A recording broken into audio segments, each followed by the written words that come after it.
اعوذ باللہ من الشیطان الرجیم بسم اللہ الرحمن الرحیم۔ سورۃ التوبہ آیت نمبر 113 سے۔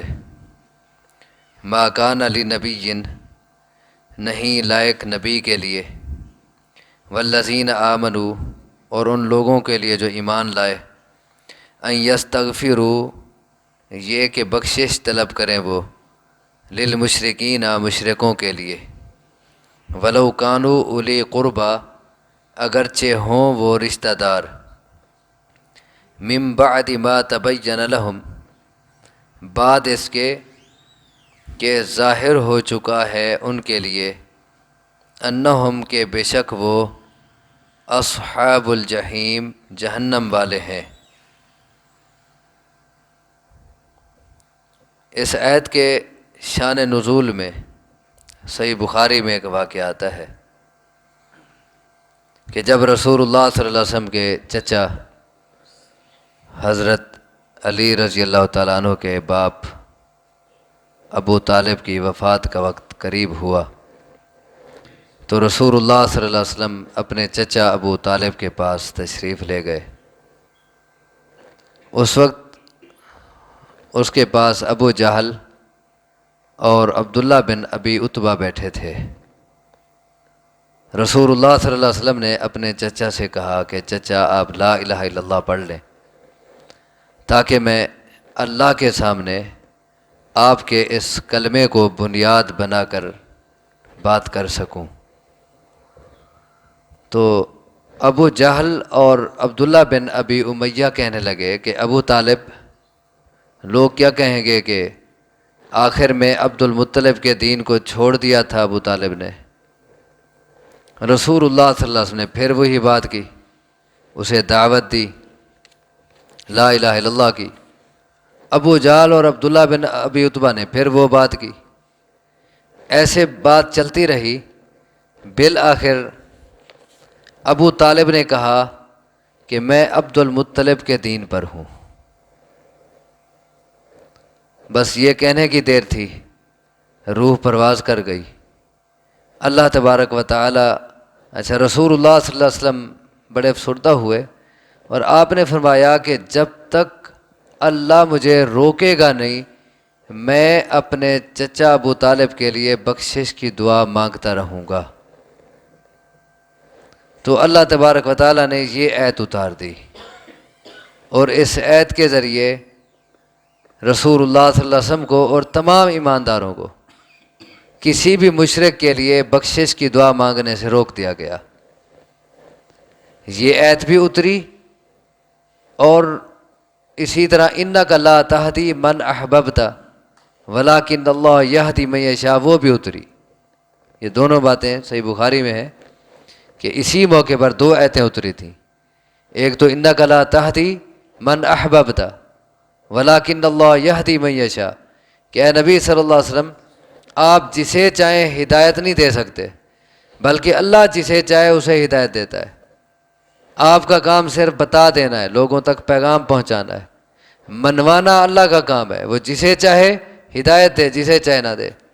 اور یہ آیت بھی اسی موقع اتری، ما کان للنبی والذین آمنوا، نہیں لائق نبی کے لیے اور ان لوگوں کے لیے جو ایمان لائے، ان یستغفروا للمشرکین، کہ وہ مشرکوں کے لیے بخشش طلب کریں، ولو کانوا اولی قربا، چاہے وہ رشتہ دار ہوں، چاہے مشرک رشتہ دار کیوں نہیں، ان کے حق میں بخشش کی دعا نہیں مانگ سکتے۔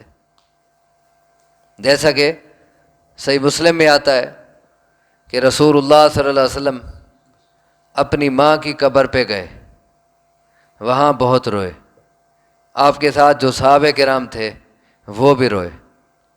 آپ صلی اللہ علیہ وسلم نے فرمایا کہ میں نے اللہ تبارک و تعالیٰ سے اپنی ماں کے لیے بخشش طلب کرنے کی اجازت مانگی، اللہ نے مجھے اجازت نہیں دی۔ پھر میں نے اللہ سے اجازت مانگی کہ اے اللہ، کیا میں اپنی ماں کی قبر کی زیارت کر سکتا ہوں؟ اللہ نے اس کی اجازت دے دی کہ ہاں، قبر کی زیارت کر سکتے ہو لیکن بخشش نہیں مانگ سکتے۔ تو فرمایا چاہے مشرک رشتہ دار کیوں نہیں بخشش کی دعا نہیں مانگ سکتے۔ آج ہم مجبوریاں پیش کرتے ہیں، جی فلاں عزیز ہے، جی فلاں اپنا ہے، جی وہ پھر کیا کہیں گے، وہ بھی تو ہمارے جنازوں پہ آتے ہیں، تو آج کل ہمارے سامنے مجبوریاں آ جاتی ہیں۔ اور اس سے ہمیں یہ بھی سمجھ آ رہا ہے کہ مختار کل صرف ایک اللہ ہے، حاکم وہی ہے، باقی سب اس کے آگے محکوم ہے۔ رسول اللہ صلی اللہ علیہ وسلم بھی ایک ایک بات میں اللہ کے حکم کے پابند ہیں۔ اللہ جس بات کی اجازت دے رہا ہے وہ کر سکتے ہیں، جس کی اجازت نہیں دے رہا وہ نہیں کر سکتے۔ آرڈر حکم صرف اللہ کا چلتا ہے، سب اس کے آگے محکوم ہے، حتیٰ کہ رسول اللہ صلی اللہ علیہ وسلم بھی اللہ کے حکم کے پابند ہے۔ مختار کل صرف ایک اللہ کی ذات ہے۔ فرمایا نہیں لائق کسی نبی کے لیے اور ان لوگوں کے لیے جو ایمان لائے کہ وہ بخشش مانگے مشرکوں کے لیے، ولو کانوا اولی قربا، چاہے وہ رشتہ دار ہوں، من بعد ما تبین لہم، بعد اس کے کہ واضح ہو جائے ان کے لیے، انہم اصحاب الجحیم، کہ بے شک وہ جہنم والے ہیں۔ جب یہ واضح ہو گیا کہ کوئی مشرک اب جہنمی ہے تو اب اس کے بعد بخشش کی دعا نہیں مانگ سکتے۔ اس کا کیا مطلب ہے؟ مشرک تو ہوتا ہی جہنمی ہے، تو اس کا مطلب بھی جب یہ واضح ہو گیا کہ مشرک جہنمی ہے اب نہیں مانگ سکتے، یعنی جب مشرک مر جائے، کیونکہ جب تک زندہ ہے اب پتہ نہیں جہنمی ہے یا جنتی ہے، ہو سکتا ہے اسے توبہ کی توفیق مل جائے۔ تو اس کی زندگی میں مشرک جب تک زندہ ہے اس وقت اس کے لیے آپ دعا کر سکتے ہیں، کس کی؟ ہدایت کی، اے اللہ اسے ہدایت دے دے۔ لیکن جب مر گیا اب بات پکی ہو گئی کہ یہ مشرک ہے، جہنمی ہے، اب اس کے لیے بخشش کی دعا نہیں مانگ سکتے۔ اب کوئی کہے جی ابراہیم علیہ السلام نے تو اپنے باپ مشرک باپ کے لیے دعا مانگی تھی استغفار کی، جیسے قرآن مجید میں ہے کہ ابراہیم علیہ السلام نے کہا سورہ شعراء میں، وَاغْفِرْ لِأَبِي إِنَّهُ كَانَ مِنَ الضَّالِّينَ وَلَا تُخْزِنِي يَوْمَ يُبْعَثُونَ، اے اللہ میرے باپ کو بخش دے، وہ گمراہ ہے، اور جس دن تو لوگوں کو اٹھائے گا اس دن مجھے رسوا نہ کرنا۔ اب کوئی کہ ابراہیم علیہ السلام تو اپنے مشرک باپ کے لیے بخشش کی دعا مانگ رہے ہیں، جبکہ قرآن سے یہ بات واضح ہے کہ ان کا باپ مشرک تھا، کافر تھا۔ تو اللہ تبارک و تعالیٰ اگلی آیت میں اس کا جواب دے رہے ہیں کہ اس کو جواز کی دلیل نہیں بنایا جا سکتا۔ کیوں؟ وما کان استغفار ابراہیم لابیہ الا عن موعدۃ وعدها ایاہ، اور نہیں تھا بخشش مانگنا ابراہیم علیہ السلام کا اپنے باپ کے لیے الا مگر عن موعدۃ وعدها ایاہ، مگر ایک وعدے کی وجہ سے جو وعدہ کیا تھا انہوں نے اس سے۔ ابراہیم علیہ السلام نے اپنے باپ کے لیے بخشش کی دعا اس لیے مانگی تھی کہ باپ سے وعدہ کیا تھا کہ جب انہیں ابراہیم علیہ السلام نے اپنے باپ کو اللہ کی توحید کی دعوت دی تو ان کا باپ غصے ہو گیا اور کہا کہ تو یہاں سے چلا جا ورنہ میں تجھے رجم کر دوں گا، سنگسار کر دوں گا۔ تو اس وقت ابراہیم علیہ السلام جب جانے لگے تو کہا سأستغفر لک ربی، میں اپنے رب سے آپ کے لیے بخشش کی دعا مانگتا رہوں گا۔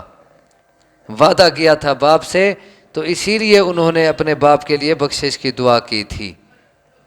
لیکن فلما تبین لہ، پس جب واضح ہو گیا ان کے لیے یعنی ابراہیم علیہ السلام کے لیے، انہ عدو للہ، کہ بے شک وہ اللہ کا دشمن ہے، تبرأ منہ، تو وہ بیزار ہو گئے ان سے، تبرأ بری ہو گئے، بیزار ہو گئے اس سے۔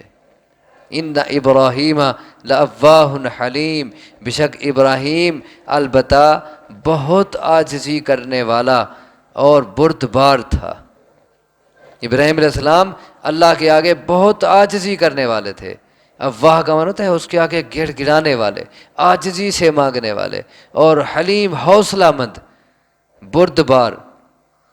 تو جب ابراہیم علیہ السلام کے لیے یہ بات واضح ہو گئی کہ ان کا باپ اللہ کا دشمن ہے تو پھر اپنے باپ سے بری ہو گئے، بیزاری کا اظہار کیا، یعنی دعا مانگنا چھوڑ دی۔ تو اسی لیے اگر پہلے انہوں نے بخشش کی دعا مانگی ہے تو اس کو تم جواز کی دلیل بناؤ کہ انہوں نے بھی تو مانگی تھی، تو یہ دلیل نہیں بن سکتی، اس میں وضاحت ہو گئی۔ ایک اور جگہ بھی اللہ تبارک و تعالیٰ نے اس کی وضاحت کی ہے، فرمایا، یہ سورۃ الممتحنہ آیت نمبر 4، فرمایا قد کانت لکم اسوۃ حسنۃ فی ابراہیم، تمہارے لیے ابراہیم علیہ السلام کی زندگی میں بہترین نمونہ ہے۔ ابراہیم علیہ السلام جیسے لقد کان لکم فی رسول اللہ اسوۃ حسنہ کہا گیا ہے کہ رسول اللہ صلی اللہ علیہ وسلم کی ذات میں تمہارے لیے بہترین نمونہ ہے، اسی طرح کہا ابراہیم علیہ السلام میں بھی تمہارے لیے بہترین نمونہ ہے۔ آگے استثناء کی، الا قول ابراہیم لابیہ لاستغفرن لک، ہاں ابراہیم علیہ السلام کا اپنے باپ سے یہ کہنا کہ میں آپ کے لیے ضرور بخشش کی دعا کروں گا، یہ قول ابراہیم علیہ السلام کا تمہارے لیے نمونہ نہیں ہے، واضح کر دیا۔ ابراہیم علیہ السلام کی پوری زندگی تمہارے لیے نمونہ ہے، لیکن ان کا یہ قول اپنے باپ کے لیے بخشش کرنے کا وعدہ، بخشش مانگنے کا وعدہ، یہ نمونہ نہیں ہے، اس کو تم نے نمونہ نہیں بنانا۔ تو اب بات کنفرم ہو گئی کہ کوئی بھی آدمی کسی مشرک کے لیے اللہ سے بخشش کی دعا نہیں کر سکتا، کیوں؟ انہ عدو للہ، مشرک اللہ کا دشمن ہے کہ وہ اللہ کا حق اوروں کو دے رہا ہے۔ اب اللہ کے دشمن کے لیے اللہ کے آگے سفارش کرے، اللہ کا جو بہت بڑا دشمن ہے، مشرک سے بڑا دشمن اللہ کا کوئی نہیں ہو سکتا، جو اللہ کا دشمن ہے اللہ کے دشمن کے لیے اللہ سے کریں سفارش کہ اللہ اسے معاف کر دے، تو یہ حق نہیں ہے۔ آگے فرمایا وما کان اللہ لیضل قوما بعد اذ ہداہم حتی یبین لہم ما یتقون، جب رکاوٹ آئی نا کہ مشرک کے لیے بخشش کی دعا نہیں مانگ سکتے، تو صحابہ کرام نے کہا کہ پہلے تو ہم اپنے مشرک عزیز و اقارب کے لیے دعائیں مانگا کرتے تھے، تو اللہ تبارک و تعالی نے اس کا جواب دیا وما کان اللہ لیضل قوما بعد اذ ہداہم، نہیں ہے اللہ کے گمراہ کر دے کسی قوم کو بعد اس کے کہ اس نے ہدایت دی انہیں، حتی یبین لہم ما یتقون، یہاں تک کہ واضح کرے وہ ان کے لیے وہ چیز جس سے انہیں بچنا ہے، یعنی جس چیزوں سے لوگوں نے بچنا ہے، جب تک وہ ان کے لیے واضح نہ کرے اس وقت تک وہ انہیں گمراہ نہیں کرتا، وہ ان کی گرفت نہیں کرتا۔